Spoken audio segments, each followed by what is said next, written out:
Kuna ajali mbaya kabisa imetokea leo huko mkoani Mbeya ambapo imesababisha vifo vya watu 28.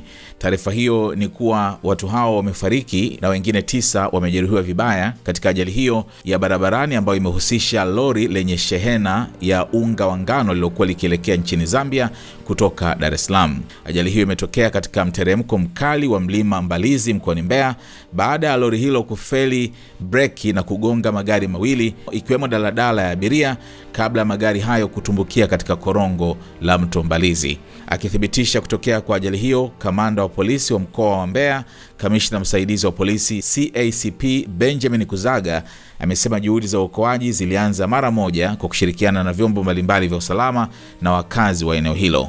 Kwa upande wake, mkuu wa mkoa wa Mbeya Dr. Juma Homera alifika katika eneo hilo la tukio na kuelezea masikitiko yake kutokana na ajali hiyo, huku akitoa pole kwa familia zilizopoteza wapendwa wao.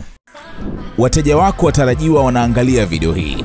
Kama biashara yako ingeonekana pamoja na unachokiangalia sasa, wengi wangegeuka kuwa wateja wako wapya.